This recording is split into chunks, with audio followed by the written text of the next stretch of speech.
মানুষ তো সেই দুর্ভিক্ষর দিকে দৌড়ে যাইতেছে, যে দুর্ভিক্ষের কথা নবী সাল্লাল্লাহু আলাইহি সাল্লাম 1400 বছর আগে বলছিল যে পৃথিবীর ভিতরে একটা দুর্ভিক্ষ আসবে, অনাহারে লক্ষ লক্ষ মানুষ মারা যাবে। এখন পৃথিবী তো ওদিকেই যাইতেছে। এর দায়ী ভাই কি? কি এর ষড়যন্ত্রকারী কি? তাদেরকে ধরো, ধরে তাদেরকে হত্যা করো। নবী সাল্লাল্লাহু আলাইহি সাল্লাম 1400 বছর আগে বলছে এমন দুর্ভিক্ষ আসবে, সিজনের সময় কোনো কিছু পাওয়া যাবে না, রোদের তাপমাত্রা বেড়ে যাবে, মহামারী ছড়িয়ে পড়বে, মানুষের উপরে জুলুম করা হবে। এখন এই সেই জুলুম, মানুষের উপরে সেই অত্যাচার চলছে। 85 বছরের ডোনাল্ড ট্রাম্প, তার এখনো শরীর গিট গিট গিট গিট করছে যুদ্ধ করার জন্য।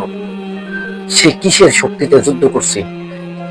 সে নিজের শরীর দিয়ে কি কাউকে মারছে, কাউকে আঘাত করছে? না, তার শক্তি একটাই, প্রশাসনের শক্তি। তার প্রশাসন যদি না থাকে সে কিন্তু ভেঙে পড়বে।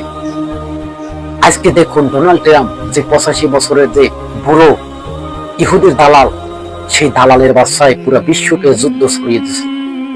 আরে এত ভয় কেন পাইতেছেন যে ডোনাল্ড ট্রাম্প আমাকে নিয়ে চলে যাবে? আরে যাক না। যে ইহুদির কারণে পৃথিবীর ভিতরে দুর্ভিক্ষ লেগে যাবে, ওই ইহুদির আবার বিরুদ্ধে কথা বললে আমাদেরকে যদি গ্রেফতার করে আমরা প্রস্তুত আছি।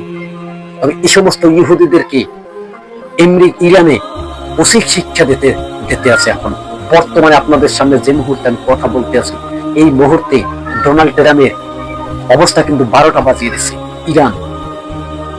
ইতিমধ্যে সোশ্যাল মিডিয়ার ভিতরে ছড়িয়ে পড়ছে আমেরিকার প্রেসিডেন্ট ডোনাল্ড ট্রাম্প, যুদ্ধবাজ ডোনাল্ড ট্রাম্প, সে যুদ্ধ থেকে পিছে সরে যাইতে চায়। কিন্তু ইরান এই যুদ্ধের ময়দান থেকে এত তাড়াতাড়ি সরতে আসে না। ডোনাল্ড ট্রাম্প তাকে বুঝতে পারে নাই। সে যতই এই যুদ্ধ থেকে কেটে যাওয়ার আশঙ্কা করছে, কিন্তু না, এই যুদ্ধ পুরো বিশ্বের ভিতরে ছড়িয়ে পড়বে। যুদ্ধে যুদ্ধে পৃথিবীটা ধ্বংসের মুখে চলে যাবে, দুর্ভিক্ষ শুরু হয়ে যাবে। এটি সেই জামানা। এখন যদি পুরো বিশ্বে ভিতরে যদি তেল সংকট দেখা দিয়েছে, এই তেল সংকটের দায় একমাত্র আমেরিকা, একমাত্র ব্রিটেন, একমাত্র জার্মানি, একমাত্র ইসরায়েল। এই সমস্ত রাষ্ট্রদেরকে সাবধান করে দিচ্ছি, পৃথিবীর ভিতরে যুদ্ধ ছড়িয়ে তোমরা কি বুঝাইতে চাও? লক্ষ লক্ষ মুসলমানের প্রাণ নিয়ে তোমরা সিনেমিনি খেলতেছো। একটি মুসলমানরা চুপ চুপ করে সহ্য করে যাবে?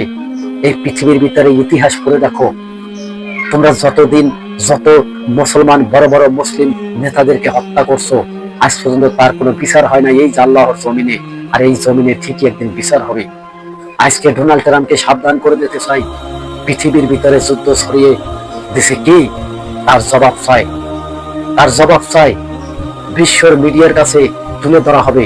যে ডোনাল্ড ট্রাম্প পুরো বিশ্বের মিডল ইস্টে যুদ্ধ ছড়িয়ে দিয়েছে, সেই ডোনাল্ড ট্রাম্পকে ফাঁসির আওতায় নিয়ে আসা হোক। লাগবে না আমাদের এরকমের আমেরিকা। যেই আমেরিকা শান্তির জন্য বানানো হয়েছিল, সেই আমেরিকা এখন পুরো বিশ্বকে জ্বালিয়ে পুড়িয়ে ছারখার করে দিছে। প্রত্যেকটা রাষ্ট্রকে যুদ্ধের ময়দানে ফেলে দিছে এই আমেরিকা। আর এই আমেরিকা ইহুদির বাচ্চাকে ধরে ধরে ফাঁসির কাস্টে ঝুলান, না হয় বিশ্বের মুসলিমরা শান্তি পাবে না। আজকে আয়াতুল্লাহ খামেনিকে হত্যা করে ফেলছে ইরানের বর্তমান প্রেসিডেন্ট মোস্তফা খামেনি, আয়াতুল্লাহ খামেনির সন্তান। তার বয়স কিন্তু ইতিমধ্যে শেষ, 60 বছর 65 বছর বয়স হয়ে গেছে মোস্তফা খামেনি। 75 বছরে মারা গেছে মোস্তফা খামেনির বাবা আয়াতুল্লাহ খামেনি।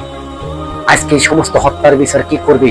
এই জমিনে এরকমের বিচার করার মতো একমাত্র প্রয়োজন হয়েছে ইমাম মাহাদি। যখন ইমাম মাহাদি পৃথিবীর ভিতরে আসবে, পৃথিবী থেকে শান্তিময় একটা রাষ্ট্র করে তুলবে, তখন এই ইহুদিরা আবার শুরু করে দেবে যুদ্ধ।